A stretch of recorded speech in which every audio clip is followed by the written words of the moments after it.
Winds are blowing and the storm is brewing. And my question for you is, are you swept up in it? Are you feeling ungrounded and anxious and out of sorts? Today's guest, Rochelle Christiane, is going to help us sort through that to get back into our center, into that still quiet place where we know our own truth and our aligned actions to take. Join us to find out more.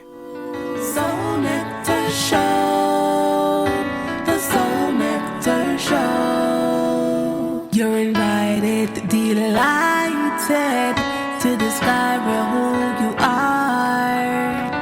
Anything is possible if you believe. So join us on this beautiful journey. Soul Nectar Show, Soul Nectar Show. Well, hello and welcome to another episode of Soul Nectar Show. This is your host, Carrie Hummingbird, and I'm so glad that you're joining us right now. Today's episode is about that feeling that we have in the collective right now of being swept up in the storm, and that feeling of just chaos and turbulence and ungrounded is like sweeping us off our feet, pulling the rug out from underneath. Don't know what's next. Where are we going from here? And what do you do? What do you do when it's like that? And it's like a barrage of everything coming out and just the veils being lifted and everything's being revealed. And what's so interesting is like how I think everyone's getting lessons right now. Nobody is 100% clued in. And so everyone's getting this experience of like the veil being removed and not seeing that before and seeing it now. And then what do we do now that we see that? And how much more is there to see? And how much more is there to reveal? And what do we do when there's just overwhelm from this barrage of stuff? And what came up this week with some of my students in the inner medicine training was this insight came through. The guide showed me like a barrage of fireworks. It's like at the end of a fireworks show, it just goes, and you have this like massive fireworks display. It kind of feels a little bit like that right now, though it might not feel quite as celebratory. So I wanted to bring in my friend, Rochelle Christiane, who is a human design mentor, a certified integrative nutrition health coach, and a single mom. So like all of that plus a single mom. And she knows how to move through chaos. She knows how to get yourself back grounded, get back connected with your body, aligning with your own energy, and then sorting through what you're perceiving and also feeling your emotions. There's a lot of emotional intelligence that Rochelle helps people to gain on their journey. And so you find out more about her in the show notes, but she's the founder of the Wholistic Human Design Academy, and she is the host of the Emotional Mastery podcast, which I'm also going to be on very soon at some point. And so we'll be doing a swap. And so I hope you guys enjoy this conversation and you get some good insights from today. I'm looking forward to seeing what you're going to bring, Rochelle. Yeah, thank you so much for having me on. Yeah, I'm excited to see you and have you again and reconnect. And I think we traded podcasts around like 2020 and it's been a while now. So back together again. And yes. I wanted to, just have you give a little nutshell because there's another episode that features Rochelle and I'm going to put the link in the show notes so you'll get her whole story in that episode. But give us a little recap for those that maybe missed that episode and haven't met you yet. Tell us a little bit about how did you get started becoming everything that you're doing right now so that we can get to know you a little bit better. Yeah. Well, as you could probably guess from the name of the podcast, Emotional Mastery, emotions have been the story of my life.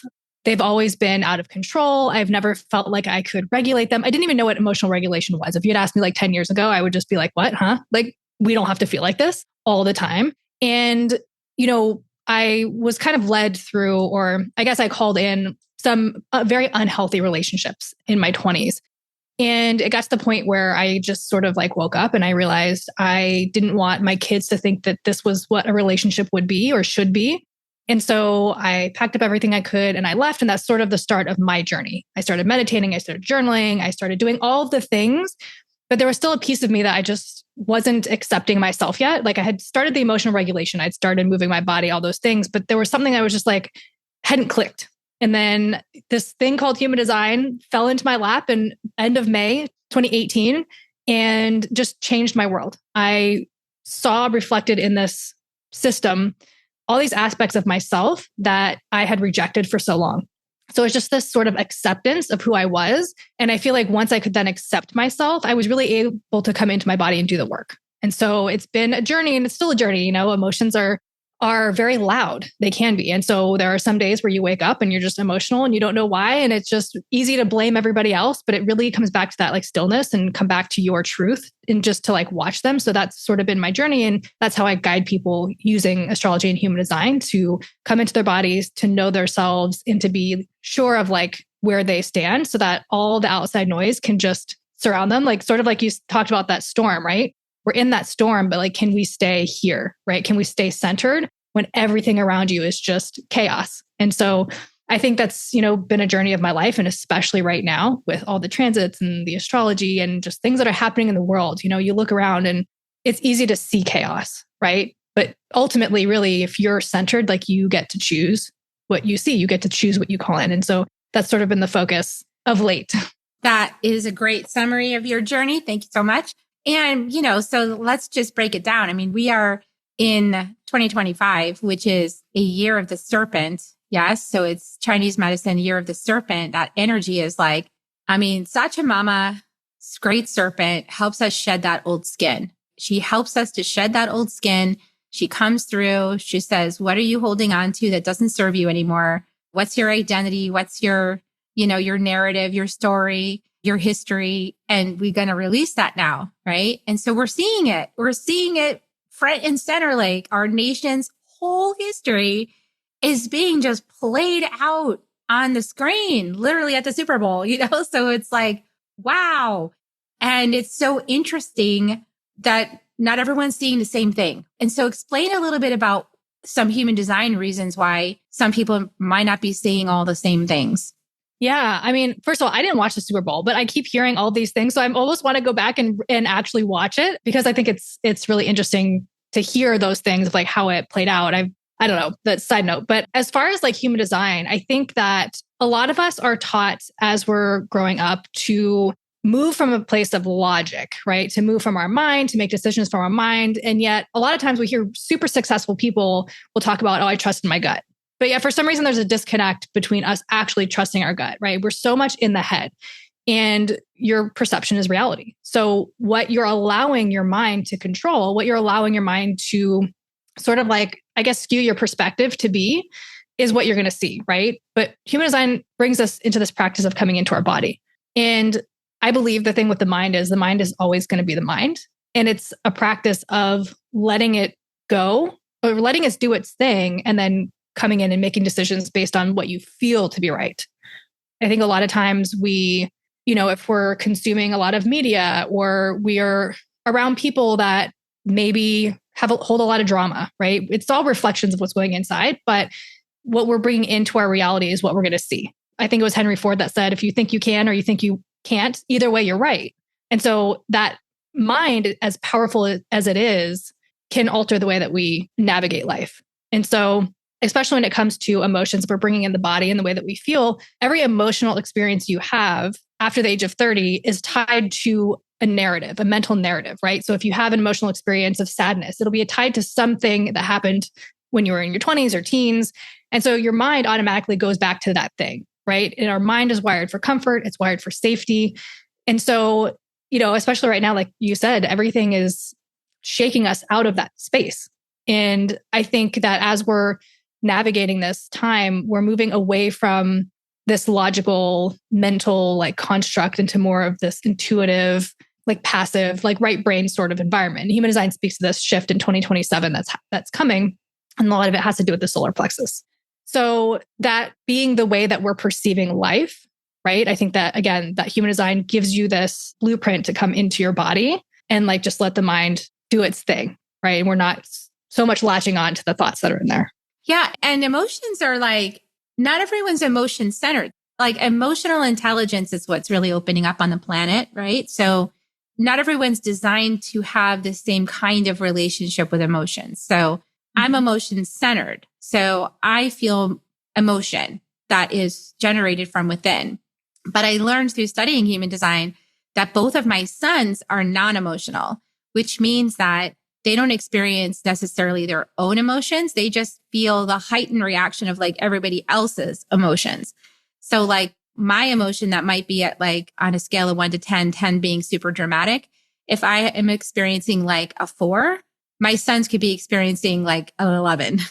You know, like it's because it's that big for them. It like echoes through their whole chamber, you know, and then they don't know what to do with that because they don't have that emotion center. So say a little bit about that, like to help people identify who they are in that equation, because that could help eliminate some of the chaos and the drama that people are experiencing because of this storm that's going on.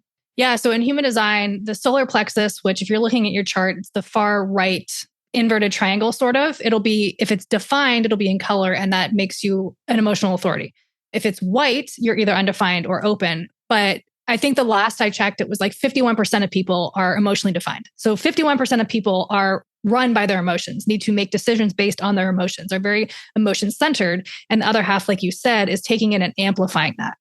And so when you look at it, I mean, I think we've had a society, or we have a mass of people who have never been taught emotional regulation, who don't even know how to be in relationship with their own emotions, right? They're operating from their mind when they should be operating from their body, and just allow these things to overwhelm them. And with it being about, 50% of the people who have that defined, it really is, I believe, on the emotionally defined people to get in right relationship with your emotions, because we're setting the bar, we're setting the pace for those who are taking and amplifying those, right? If I'm constantly feeling angry or resentful or bitter or whatever, and people who are not defined are coming in and amplifying that, right? We're creating a culture of people that are angry or that are bitter or whatever it is, or that are burnt out, exhausted, all these things. So it's so important to like come in there, and really what the emotional wave is, one of the key phrases is like, there's no truth in the now, right? Understanding that whatever you're feeling right now is your emotions. And sort of going back to your previous question, as far as like perspective, right? When we're in an emotional wave, if I'm in the high of my wave and I'm just like, everything is great, I'll look around the world and I'll see things that are great, because that's where I'm looking at it from, right? So like, this looks great. Now it looks great, but we're not supposed to make decisions out of that space, because maybe the next morning we wake up and then we're low. And then we're seeing everything around us that is in that lower place, right? So it's a really of coming back to this neutral space. And it can be frustrating because sometimes it takes a while to get there, right? But it is this practice of like, okay, even though everything seems perfect right now, I am aware of my heightened emotional state. When I'm in that space, it's almost like I feel like jittery, right? Like I'm just like tingling and I'm like, oh my God, like this is it. Like this is amazing. And I'm aware of that like almost electric feeling that I feel inside. And that's when I know like, okay, even though this is amazing, I still need to give myself time to come back down. You're always going to be up. You're always going to be down. Like that's why it's the emotional wave. The wave is always going to be in and out on the shore, right? And it's our job to witness it. And then when it calms down a little bit, then I think then we get that clarity of like, oh, this is for us, right? And when we're in that place and we're aware of that, like you said, my son also is undefined. My daughter's defined, but my son is not. And she's a teenager. She spends a lot of time in her room, but he spends a lot of time with me. And so I have to check myself, even if I'm in the high of my wave, right? I have to try and neutralize that in a way around him that he's not taking on my emotions to be his, because there's always a crash. What goes up must come down. And so we have to like go through that. And again, I think it's us regulating and coming into a relationship with our emotions that then allows people who are not defined and experiencing them from you to experiencing them in a healthy way, to know how to regulate. Like we have that conversation all the time with my son. I'll tell him, it's not always going to be yours. You can go to your room, right? You can take yourself out of the situation. He's like, but I want to help. I said, I understand that, but I want you to know that sometimes when I'm feeling this way, that's not your burden to bear, And I think saying that we have to understand as emotionally defined people that we have a responsibility that we are putting that out everywhere we go. We're all human. Nobody is perfect, right? So we can't always just like go out in public in a perfect emotional state. Like it doesn't work that way. But again, I think having that relationship with your emotions, riding the wave enough times, journaling around it, being aware of it, knowing the tools to like breathe or even the way to communicate it with people. And it really helps you not regulate other people's emotions because that's not your responsibility, but what you're putting out. And it kind of gives you a little bit more power and it helps other people to not amplify all those, I'll say negative. I'm air quoting it because emotions are what they are. It's what we make them mean. But yeah, it can be really confusing if we're not aware. Yeah. And, it's also really judged. I mean, I'm old enough to know, because the psychology industry has a whole manual that defines how people are. I prefer human design if I'm going to be classified as something, but, after 20 years of that, and there's no shame or judgment on anybody who is a psychotherapist. I actually have lots of psychotherapists in my community. So totally get it. Totally honor that learning process from what we were taught to finding out the truth of things actually. And it's a process. But what I want to say is like the biggest thing that people who are emotionally centered, I think, is to get this conversation about you don't have any boundaries, but it's not actually, that's not exactly true. But there is also this way in which I don't think all, but many people who are emotionally centered are getting input from their environments and depending on the astrology, right? So that's why this is complex to talk about because there's also astrology. So I'll just say like in my chart, I have a deep Scorpio in the 12th house. So it's like, I'm going to feel the deepest collective stuff on the planet. And it's heavy right now. It's very heavy. And so if I tune in at all to anything outside of my house, I'll start picking up on the emotional energy of those things, and then I've got to do processing with myself in order to transmute, alchemize, and clear that stuff so that, like you said, not bringing that into my life, my personal life. I'm transmuting, alchemizing, bringing it back into homeostasis, harmony within my being by simply being in my body, feeling, witnessing, noticing where the energy's at. Is it all in my head? Is it barraging me here? Is it barraging me down here? Just kind of bringing my tools in to ground and center myself so that energy gets transmuted. And when it gets transmuted, because I am tuned to the collective, it gets transmuted for the collective too. So it's that kind of like knowing your own chart is really important so that the kind of like, you're not weird or bad or different. It's just that if nobody ever told you that, you would have no way of knowing that that's why you were so emotional. And if you keep, like I was putting myself in all kinds of situations that I had no idea that I was like a sponge soaking it all up so I could go home and transmute it, right? I didn't know that was what was going on until much later. So let's say a little bit more about that because I think it's important for people to know their design, right? So they can understand how to work with themselves best. Yeah, like there are so many nuances of your human design and your astrology. And when you put the two of them together, I mean, it's this beautiful like dance and like tapestry of all of this information, but it is nuanced. So I was actually just having a conversation earlier today about somebody who has an undefined solar plexus, but they have gate 30, it's like the most emotional gate in the solar plexus. She has it defined in her conscious Mars. And Mars in astrology, is action, assertion, is the warrior energy. It rules Aries, but it also is your expression of your emotions. Most of the time, your immature expression, because Mars can be a little bit immature in that way, right? So for her, having this gate 30 in this way that she expresses her emotions, like she feels a lot. And so I think it's important to say that just because you have an undefined solar plexus, it doesn't mean that you don't feel, and it doesn't mean that you're always only taking in other people's. Right now, I'm staying with that same example, and let me know if I need to clarify or anything, but Pluto right now is in Aquarius, right? Pluto moved into Aquarius, but it is sitting in a gate that if you have an undefined solar plexus with gate 30, it's activating that now for you. So the transits, basically the transiting planets can turn centers off and on in your chart. And it doesn't mean that you now have the energy or like that it's native to you, but you're experiencing that. And we know Pluto is a slow moving planet. So she's going to have this activated now for years. So it's always showing us something. So even if you're undefined, even if say you're in a relationship or a partnership or you're a child of like one of us, like there are times where they're going to experience that solar plexus defined, not from us, but from a transit, right? There are periods in life. So there are lessons through all of it. But again, like it's very nuanced and it's super complex, but it's also really simple, right? If we're looking at our design, I think the most important things really are to understand that type, strategy, and authority. Because if you're making aligned decisions from that place and regulating as you go, because it's not always going to be easy, right? There are transit, there are people that you encounter that are going to activate certain things, but knowing how to navigate in your system. So if you're just hearing about human design for the first time, or maybe like not as familiar, that type, strategy, and authority, it's basically the way your energy works, right? It's kind of the core, the basics. I know people hear it all the time and like this again, but it's the core piece of human design. And we all want to know all the nuanced little details because it's fascinating, right? It's so fascinating to understand how this responds and what drives me or what moves me or my purpose in life.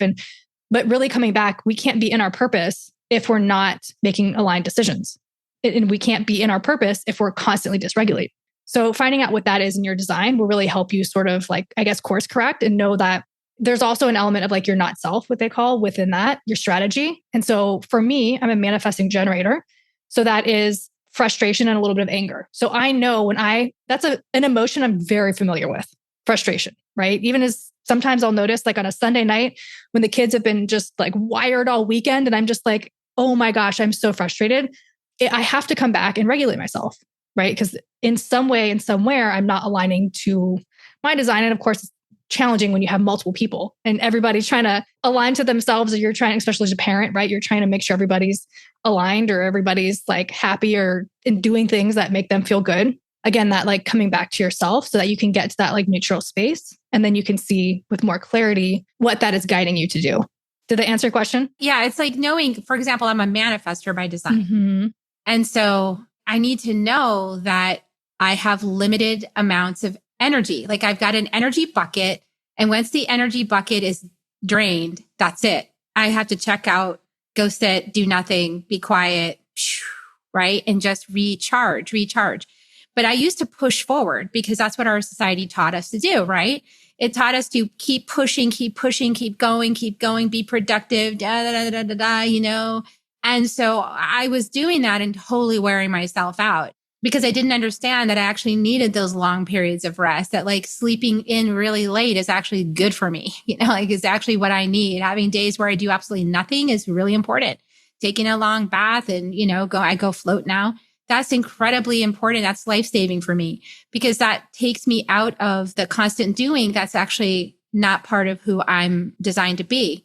And then there's generators that they actually need to motivate themselves because they have so much energy that if they don't go move their bodies, if they don't move around and stay busy, they actually get super irritated and or super sluggish and depressed. So it's so important to know what system you're working with, so that you can understand yourself. And so it's been interesting, the influence that we have as emotional centered beings when we are in our right relationship, right? In the right energy and the right frequency, and we're taking care of ourselves, there's an influence that happens that's beneficial. When we get into a manifestor tired and angry, everybody feels that. Everybody feels that in a really uncomfortable way. Everybody knows, stay away from her. And they go, oh my God, it's a force field that pushes your butt over. It's get out of my way. So I know that about myself because that's the type I am. And so in order for me to stay open, gentle, present, patient, all those things, I have to respect the energy type that I have to slow down. Don't collude with the system that's built for generators. That's not for me. That's not my thing. I can't keep up with that. And just tune in because then I'll get the more clean insights and I'll take aligned action. And when I take aligned action, it's it's lightning. Mm-hmm. If I just do the little generator stuff, the way that we've been trained, but that's not designed for me. It works great for generators. It's not designed for me. If I do that, I will literally make no impact. Yeah. And I think it's important to, even if you're a generator type, or there are so many mixed messages and generators get in their heads a lot. I think that is the biggest conditioning piece for a generator. It's you get that sacral hit, but then they get really heady and it just completely takes them out and they're frustrated because there are so many mixed messages out there. I have been sleeping awful lately. And so I came home today, I dropped my kids off and I wanted to take a nap. And I felt such shame on my drive home for taking a nap. I literally had to sit with it for why do I feel this way? Because my mom is always go, go, go. You don't stop, you don't nap, it's hustle and all these things. And so I had to sit with that in my own body. Why do I feel so much shame for taking, nobody's even going to know I took a nap. Why am I sitting here torturing myself because I need rest? And so I think it's primarily listening to yourself. When I have clients or if I'm, leading groups or anything, I always say trust yourself first and foremost. These systems are designed to be a support for who you already know that you are, right? It's a further exploration of your energy. If something feels good, go for it, right? There's a whole primary health system within human design. This is the way you're designed to eat, what the environment you're designed to be in. But of course, like even thinking about food, which is a whole other topic, but we have been like designed, or we have been conditioned, I guess, as children to eat a certain way. Like how many parents or how many people have heard their parents be like, you finish all that food on your plate. They're like starving kids in Africa, right? And so we're just like we're like abandoning what we know in ourselves to finish a plate of food, right? Instead of like, I'm actually full, I don't need any more food. So there's just like all these different little ways, right? And some of them may feel comfortable, some of them may feel aligned, and some of them may be so deeply conditioned. But I think it's just the awareness, right? And that exploration of like taking that moment, that pause of like, wow, I feel so much shame that I'm going to sit and take a nap now. Let me just sit with this for a couple minutes, see where it's coming from, see why it's here, and then honor myself that I know that I need to sleep right now. Like I will not be able to function. I will not be able to go to the gym today. I won't be able to move my body, right? All those generator things that I need in my day if I don't actually rest right now. So I think that exploration of the self and just like really getting like intimate with yourself. And I think the chart, the human design, is such a support for that. But it's a tool to like, let me get curious about this gate that's in my sun or this gate that's in my moon. Like, when have I seen that in my life? Right? Like, how does that show up? What is the shadow? So I love shadow work through the lens of human design, because it's like, when does that shadow show up for me? And, you do the gene keys, the Venus sequence, which is like my favorite because it's all about love, emotions, sexuality. It's your core shadows, is these things that consistently show up in relationships, right? And really like moving through that. And it's challenging. I'm going through it right now. And I came to one gate and I just had to shut the book. So I was like, this is triggering me right now, even though I've been through this multiple times for whatever reason right now, and just having that awareness and allowing it. Yeah. And not questioning that anymore, you guys. It's like, if you're feeling something, it's there to give you some information about whatever's going on right now in your life that you didn't have time or didn't slow down long enough to look at, or you didn't want to because it was uncomfortable to look at. There's a lot of uncomfortable things to look at right now. Mm-hmm. Or it's some past stored emotion that's repressed in your body, because we shame our emotions. We've been taught to shame these emotions, especially those of us who are emotion centered and we have these big waves of emotions. Or if we're reacting, right? I've seen my kids react from the emotional wave, right? And get blown out by it. So there's a lot of judgment in our society for not being totally flatlined. And the thing is, if we can realize that emotions, they're actually like in computing terms, they're like blobs of data. They're these giant blobs of data that are so packed with information that the only way to assimilate that information is to feel it. And then the assimilation of that information could be ancestral stuff that's clearing while you're just sitting feeling it, could be past life, could be early childhood, could be last week when somebody really ran you off the road and you got mad. Could be a lot of things, right, that are unprocessed, undigested, but there's information in that you can only receive by sitting, being with the feelings, holding yourself through it until the wave passes, and then noticing what arises in your awareness after that, being with it, right? And so for you were like, oh, shame. Let me feel that, right? Let me just let shame take over for a moment and just kind of have its way with me and just move through me without me trying to fight it. And then, what's the information shame wants to give me? Oh, well, then you came up with the insight. Oh, my mom was always telling me, go, go, go, do, do, do. And I realized I was giving myself the same rule. Well, then you can change the rule. Then you have the power to know exactly why the shame is there. You can change the agreement with yourself in a conscious way, which will help it stick. But a lot of times we're trained to go direct to the mind and try to process it that way, but we're not dealing with the faster way. The faster way is actually to feel it and let it move through you. And granted, it can be intense, right? To feel some of the stuff going on in the collective right now. Yeah. And I will say that, I think everybody has trauma of some sort, big T, little T trauma. Everyone has something. And like you were talking about emotions, like when we feel emotions, it's information, it is spirit speaking through us, it is asking to be seen. But when we don't fully feel it, when we don't allow it to wash over us, when we're not transmuting it, it gets stuck, right? Like the book, The Body Keeps the Score. It gets stuck inside of our body and it's just going to keep coming back if we don't face it. And so it's so important to move through it. And when I was first starting my journey and first really trying to work with my emotions, I would get so caught up in my mind about, is this trauma or is this something I need to work with? I couldn't understand, especially with my emotional wave where I would be triggered or something. And I would just constantly ask that question, is this trauma or is this something I need to actually do? And I finally got to the point where I was like, you know what, whatever comes up, trauma or not, I'm just going to listen to it. I'm going to allow it space. I'm going to stop what I'm doing. Because I think it can be confusing where is this a no or is this a no based on my past experiences, right? But either way, your body wants you to hear it. And so I stopped resisting and I stopped just over questioning, like, is this trauma or is this a no? Or, I stopped like driving myself crazy with that. And I just let it be. And when I did that, and when I actually listened to my body, it was almost like my body was like, she's listening.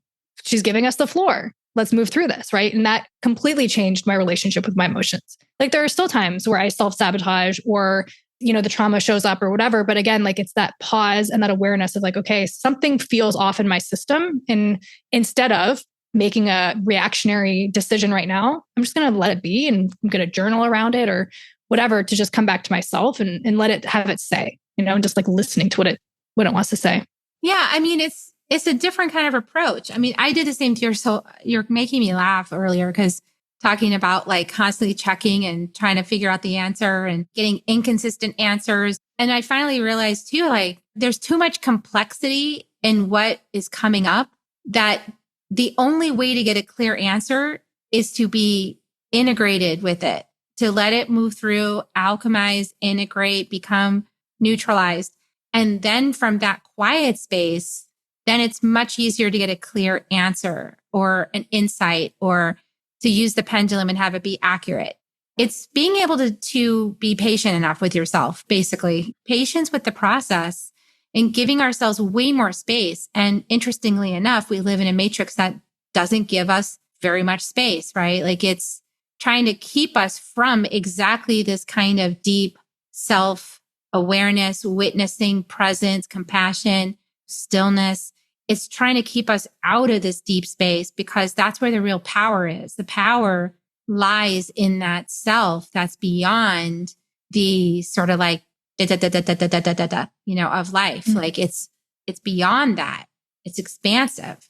So when you know that you're in the dust storm, right? Like you're on the outside of the storm is when you feel like overwhelmed. So give us some descriptors for like how people can know that they're in the dust storm and then how do they get in the center? Yeah. So one thing I will tack on to sort of what you said is to remember that too, like our emotions, whether it's grief, whether it's fear, whether it's heartbreak, actually our brain registers them as physical sensations, right? So there's an actual physical safety issue, I guess, that our brain associates with it. You ever think of like when you have that heartbreak, you broke up with someone and it's just like you feel it in your chest, right? Like you actually physically feel that pain. So it's like emotions are a thing, right? But they're actual physical too. And I think like just writing that to get to that space of like knowing when you're in it and when you're outside of it. And what I think that you're referring to is being in that kind of the roller coaster of the wave and knowing when you can come to that place of clarity and understanding that. I think just tracking that wave. So if you're emotionally defined, tracking it, right, is really helpful to know like, and it's not to say that you're going to know, oh, next Friday is the day that I'm always emotional. Like it's not predictable. There are things outside of you that can trigger it, but being aware of like when you're really high or when you're really low or when things are sort of rocking you. And I think having tools that will bring you back to that neutral space and just getting familiar with that feels like. For an example, I was in a relationship for a year and it took me a year to like fully feel everything I had to feel to understand it wasn't for me, to be able to be at peace with the decision to leave it. Because sometimes it's really hard, right? Like you don't have to be in a bad relationship to know that it's not for you, right? And our mind gets in the way. And so I think when you're consistently practicing to come back to yourself, when you're consistently, whether it's journaling or tracking or just taking note of like how you felt during the day, coming into your body and really getting familiar with what that neutral space feels like, to hear that like calm, knowing voice or feeling or whatever it is that gives you your truth and just like practicing on coming back from that over and over, right? And like this year, it's a lot of, like you said, it's a lot of shedding. It's a lot of removing things, maybe a little forcefully from our lives. And so this practice of riding the storm and coming back to that neutral space and having awareness of when you're there and being able to bring yourself there, even if it's for a moment. Sometimes when we're in meditation or if I'm in the high of my wave and I come meditate, there's maybe just a 30-second window that I can bring myself back to that. And then I'm like up again or low or whatever.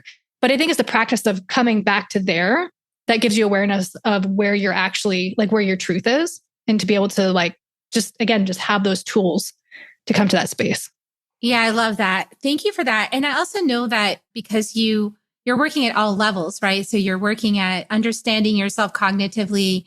You're working at being present with your body, being with your emotions, right? And so that also includes nutrition. So I don't know if you want to pop in a little bit of your wisdom there, because we're almost at time, but I feel like there's that missing piece. Mm-hmm. And what do you want to say about that for these times? What would support people to be more grounded and present during this time so that they're less likely to get so swept up in the storm? Yeah. So food is a tricky one because if we're giving up alcohol or we're giving up cigarettes, we can just stop going to places where they're served. We need food to eat. So food is a tricky one in just that it's really hard to, we have emotional eating. We have things that we eat out of habit or mindlessly eating, whatever these things are, right? But I have like a checklist, and I can share the checklist with you that I created for one of the workbooks that I have. But I have a checklist of like when I'm feeling emotional, it's like one of the first things I go down, right? It's like, did I drink enough water? What did I eat? Like really being honest, did I have a lot of sugar? Because that will completely disrupt your system. Did I drink alcohol? Alcohol will mess with your emotions for 2 days, right? So sometimes like I have been on an up and down journey with being sober and not. And I had one weekend or one night that I drank in 2025 so far, but I was thrown for 2 days. And so I had to have grace with myself that like, okay, I'm in a really intense low right now. And it could just be that my system is dysregulated from the alcohol that I haven't consumed in X amount of, time. So I think like going through that and, processed foods and really trying to eat clean food. Because when we're talking about the system and we're talking about governmental things, like there is a reason why our food specifically here is keeping us in this loop that we're in, right? Like a lot of other countries, if you look at it, a lot of other countries don't sell the same foods because there are ingredients that we have here that aren't there, right? So I think that cooking at home is really great. Finding foods that what's in it, right? Like whole foods, actually whole foods.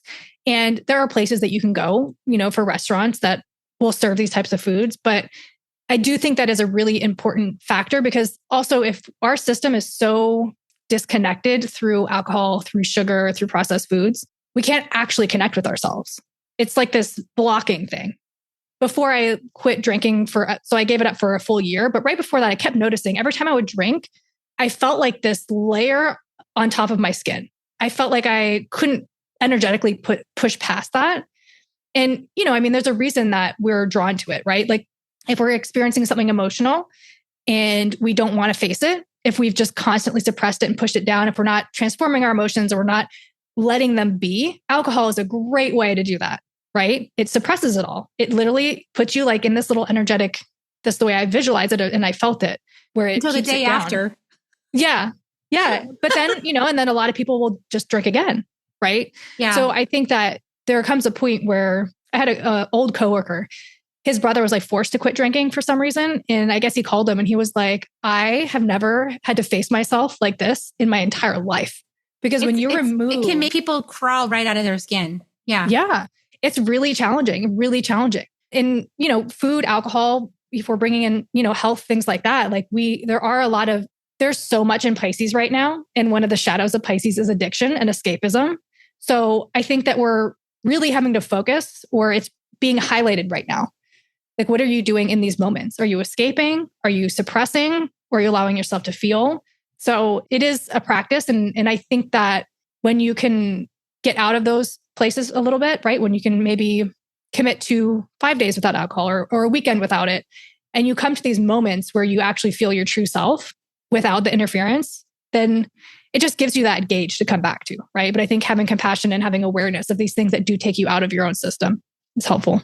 Yeah. And that discernment, because it takes a little while to get aware of all this stuff at a nuanced enough level that you can detect it pretty much right away.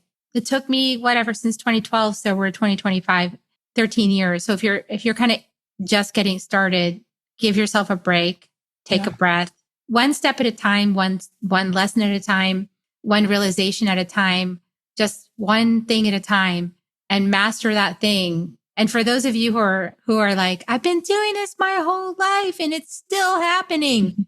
I think we just have to admit that this is part of the process. I mean, this dust storm is very windy and dusty, and there's a lot going on. And it's kind of like I had this vision of, did you ever see like Raiders of the Lost Ark? The one where they found the the crypt or whatever it was, and they pulled the top off, and Harrison Ford's like, don't look at it. And it's like swirling around like everywhere, and just like, you're going to die, your face will melt, and all this kind of stuff. I really feel like that's an apt metaphor, for what's going on. Like, take a social media fast or pick some places to get your news from that you feel are very clean. And how you would know that is that they're not sensationalized. My tip, it's not sensationalized. It's just factual, kind of grounded, present details, stuff like that. Like, the world is not broken kind of messages.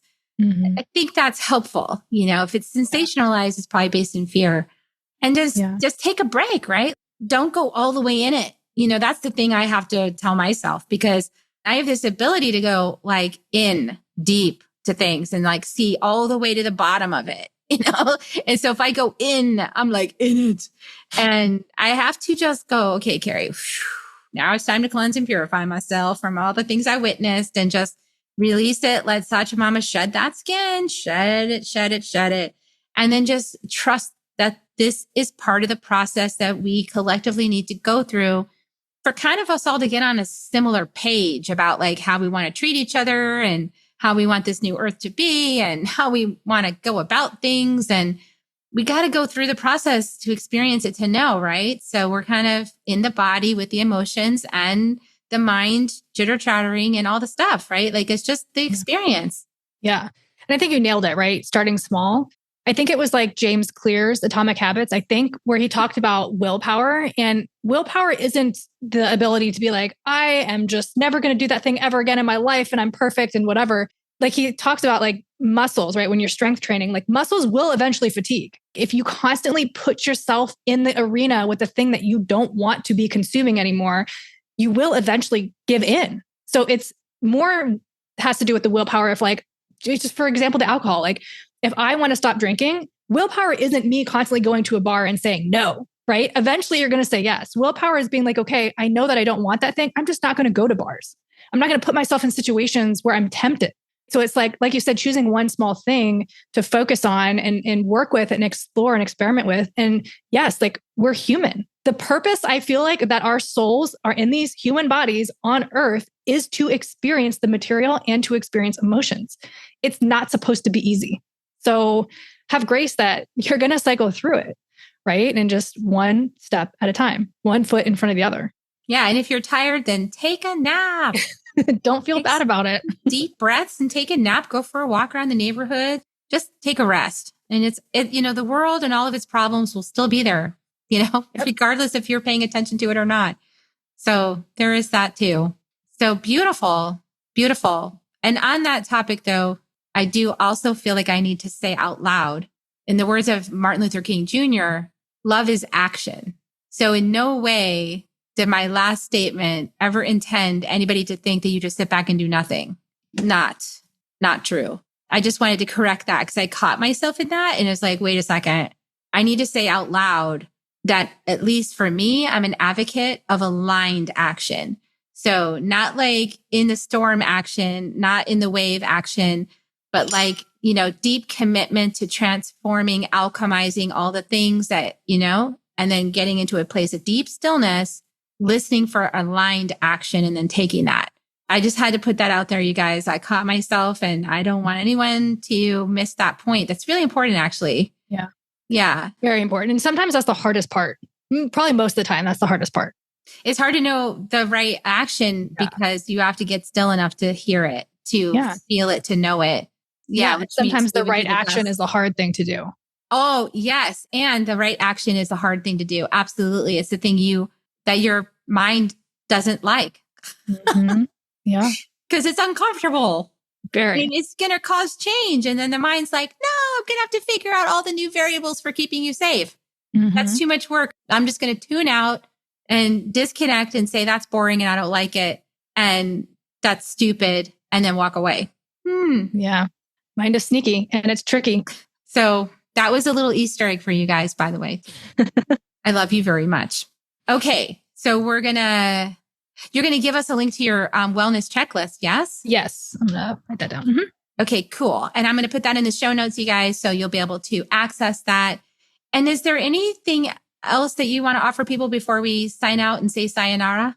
I would say just finding one tool that really brings you back to yourself. So whether it's journaling, meditation, breath work, tapping, movement, whatever that is for you, really making it a part of your daily practice. Because I think right now we need to set ourselves up for when it becomes chaotic, which it already has been, but we have eclipse season coming up and then just Neptune and Saturn moving. There's a lot. And so I think having that one practice that you have made a part of your everyday, so you don't even question it, you just do it, right? Will be so helpful in just digging your feet in when that storm is just cycling around you. That I think is the biggest piece of advice that I would give right now. Beautiful. I love that. So pick something, anything, you guys, just anything. Go sit on the earth with your bottom if you can get outside, or do your breathing practice or dance or anything, literally anything to keep yourself sane. I always give people opening sacred space invocations if you've never done that in all the books I wrote. So if you can go pick up one of those. And gosh, do you have one recommendation, Rochelle? Like one recommendation of something people could do as a baby step every day to stay sane? I mean, I am a huge fan of journaling. I have done it for the last 7 years plus. I will continue to do it because I think it really gets you in tune with yourself. It's a really great reflection. And I'm just shaking too. I really like to just stand there and just shake it all out. Cause I'm like, if I'm feeling tension, if I'm feeling anything, right? Just like being able to move it because energy, emotion wants to be moved. I love those. I love those. Shake, shake, baby, shake, shake, everybody. Yeah. All right. Well, it has been great having you back on the show. Thanks for coming. And everybody like, subscribe, and share this episode out with anybody that you think could benefit from it or it would help. And check out the free gift, the wellness checklist. And then we're going to give you kisses. Would you like to help me give kisses to everybody? Sure. Here they come, everybody. We love you so much. Thanks for staying till the very end. See you guys next time on Soul Nectar Show. Bye for now. If you found even one gold nugget in this episode of Soul Nectar Show, will you do us a favor? Will you subscribe, like, and share this episode? Maybe even write a comment and let us know what you thought about it. We really, really want to engage with you at a much deeper level. Let's be part of community together. Have a great week, everyone. Bye for now. To dive in deeper to nourishing conversation, visit soulnectar.show. Soul Nectar Show. Awaken, awake, show. Take a sip from the drip of nectar, from the source of who you are.